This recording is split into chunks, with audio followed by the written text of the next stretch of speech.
विश्वास कमजोर होना, इतनी शक्ति हमें देना दाता।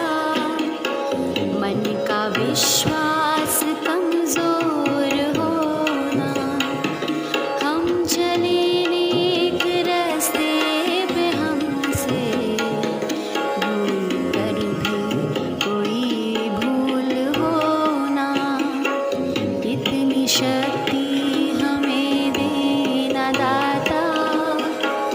मन का विश्वास कमजोर होना,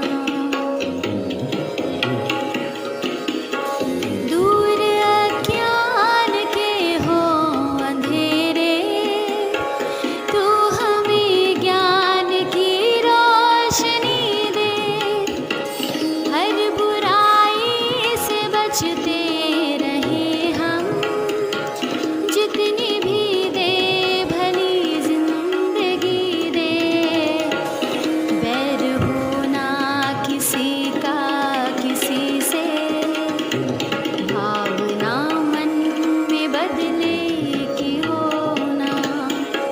हम चले नेक रास्ते पे, हमसे भूल कर भी कोई भूल होना, इतनी शक्ति हमें देना दाता।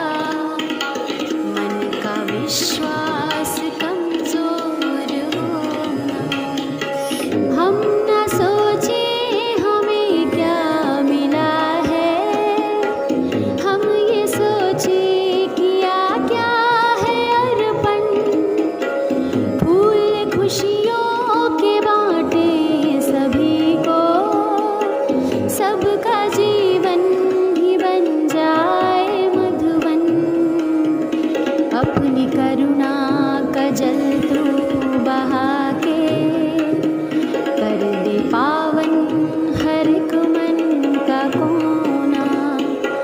हम चले नेक रास्ते पे, हमसे भूल कर भी कोई भूल होना, इतनी शक्ति हमें देना दाता।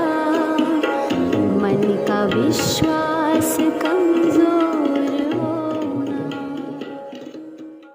सुप्रभात बच्चों, मैं मनीषा जैन आज के सुविचार के साथ।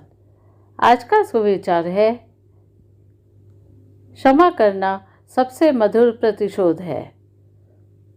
Forgiveness is the sweetest revenge. उदाहरण के लिए, अगर कोई हमारे घर के बाहर कूड़ा डालता है और बदले में हम उसको फूल भेंट करते हैं, तो वह खुद ही सुधर जाता है और हमारे घर के बाहर कूड़ा डालना बंद कर देता है और हमसे क्षमा मांगता है। धन्यवाद। सुप्रभात प्रस्तुत है आज का शब्द। आज का शब्द है फॉल्स। इसका हिंदी में अर्थ होता है असत्य, झूठ, गलत। आइए अब इसका वाक्य में प्रयोग देखते हैं। He was feeding false information to his customers. वह अपने ग्राहकों को गलत जानकारी दे रहा था। धन्यवाद। सुप्रभात बच्चों, आज मैं आपके लिए लाई हूँ पहेली, तो बूझो मेरे साथ।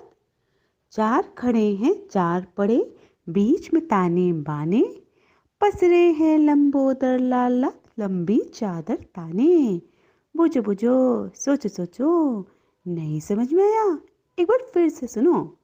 चार खड़े हैं चार पड़े, बीच में ताने बाने, पसरे हैं लंबोदर लाला, लंबी चादर ताने। अरे वाह, बिल्कुल सही जवाब, चार पाई। धन्यवाद। नमस्कार, आज के इतिहास में आप सभी का स्वागत है। सन 1849 में आज ही के दिन विलियम बार्ड ने टेलीस्कोप के जरिए चांद की पहली फोटोग्राफ ली तथा सन 1902 में आज ही इटली के प्रसिद्ध आविष्कारक मार्कोनी ने पहला रेडियो स्टेशन बनाया। नमस्कार, आज के विशेष में हमारी चर्चा का विषय है अंतर्राष्ट्रीय अल्पसंख्यक अधिकार दिवस।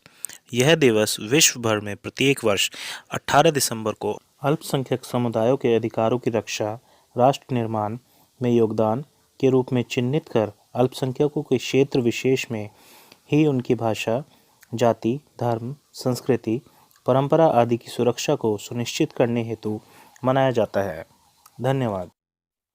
Good morning. आज की क्विज में आपका स्वागत है। पहला प्रश्न, विश्व में सबसे बड़ा रेगिस्तान कौन सा है? इसका सही जवाब है सहारा। सहारा विश्व का विशालतम गर्म मरुस्थल है। यह अफ्रीका के उत्तरी भाग में अटलांटिक महासागर से लाल सागर तक फैला हुआ है। दूसरा प्रश्न, दुनिया की सबसे लंबी नहर कौन सी है? दुनिया की सबसे लंबी नहर है सुएज नहर। ये लाल सागर और भूमध्य सागर को संबद्ध करने वाली नहर है।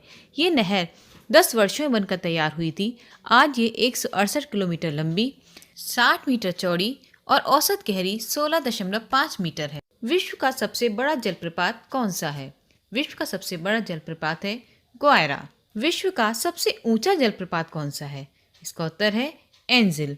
ये दुनिया का सबसे ऊंचा जलप्रपात है। इसकी ऊंचाई इतनी अधिक है कि पानी नीचे जमीन पर गिरने से पहले ही वाष्प बन जाता है या फिर तेज हवा द्वारा धुंध के रूप में दूर तक ले जाया जाता है। विश्व का सबसे चौड़ा जलप्रपात कौन सा है? इसका उत्तर है खोन जलप्रपात। ये जलप्रपात विश्व का सबसे चौड़ा और विशाल जलप्रपात है। धन्यवाद। सुप्रभात। आज की हमारी कविता है, बड़ा सा गैंडा धीमी चाल, नाक पर सींग और मोटी खाल, शाकाहारी भोजन खाता, कभी किसी को नहीं सताता। धन्यवाद।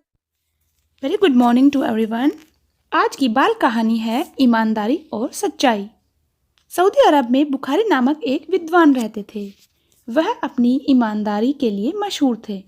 एक बार वह समुद्री जहाज से लंबी यात्रा पर निकले। उन्होंने सफ़र में खर्च के लिए 1000 दिनार रख लिए। यात्रा के दौरान बुखारी की पहचान दूसरे यात्रियों से हुई। बुखारी उन्हें ज्ञान की बातें बताते गए।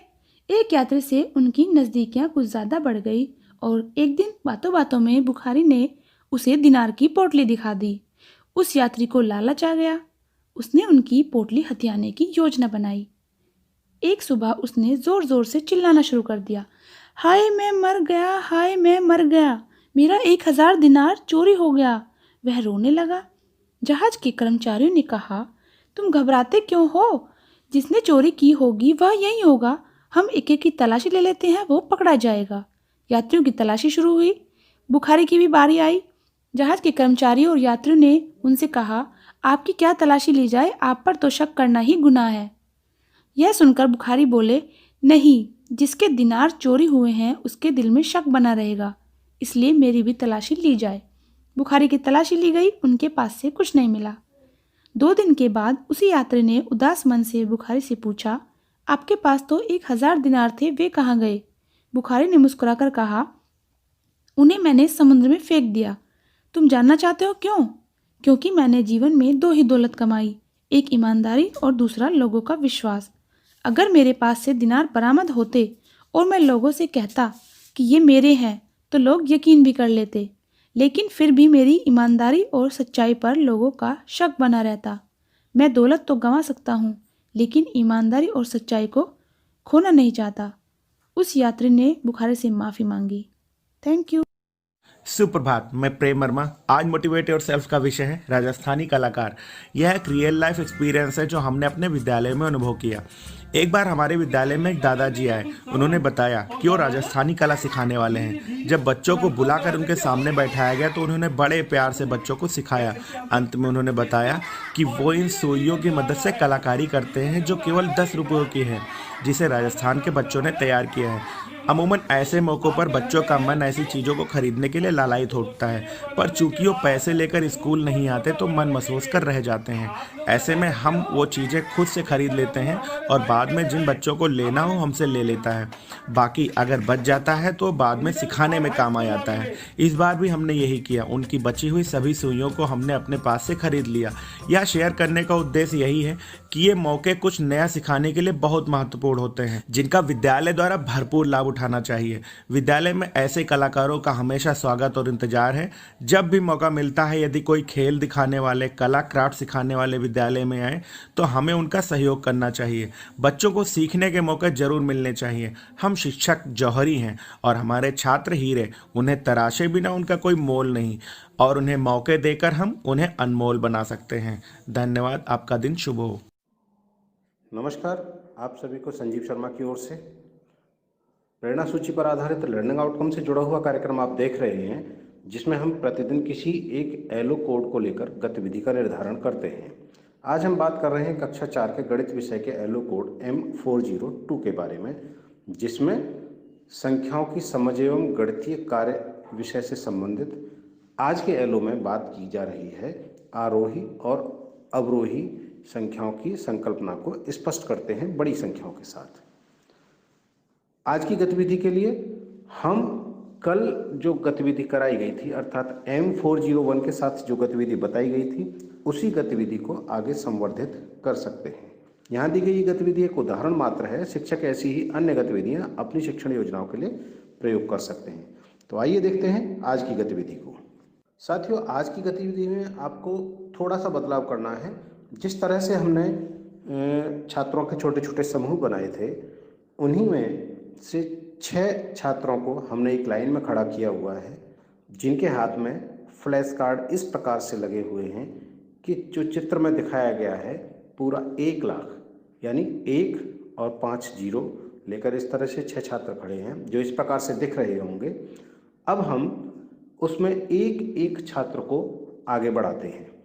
प्रत्येक छात्र के पास 1, 2, 3 का फ्लैश कार्ड होना चाहिए, और आप जैसा कि चित्र में देख रहे हैं कि प्रत्येक बार जैसे ही संख्या बोली जाएगी तो एक छात्र इकाई वाले छात्र के आगे खड़ा होता चला जाएगा। जैसा कि आप चित्र में देख रहे हैं, पहला छात्र खड़ा हुआ 1 के स्थान पर, दूसरा 2 के स्थान पर और तीसरा 3 के स्थान पर। इसी प्रकार से यह क्रम आगे बढ़ाएं, जैसा भी आप उचित समझें, जहाँ तक आप ले जाना चाहते हैं, और फिर उसी प्रकार से यह क्रम कम होते हुए भी छात्रों को दिखाएं, जिससे बड़ी संख्याओं में भी आरोही और अवरोही का क्रम ठीक उसी प्रकार से रहता है जिस तरह से आरंभिक संख्याओं में होता है। आरोही अर्थात बढ़ता हुआ क्रम और अवरोही अर्थात घटता हुआ क्रम। आप जब बार बार ये छात्रों को करने को प्रेरित करेंगे और अलग अलग छात्रों के साथ ये क्रिया करेंगे तो उनकी समझ और अधिक स्पष्ट हो जाएगी। ध्यान रहे, गतिविधि कराते समय आपकी सक्रिय भागीदारी बहुत अधिक जरूरी है। तो कराते रहें ये गतिविधि और हासिल करें प्रेरणा लक्ष्यों को। हम बनाएंगे प्रेरक प्रदेश उत्तर प्रदेश। जय हिंद, जय शिक्षा।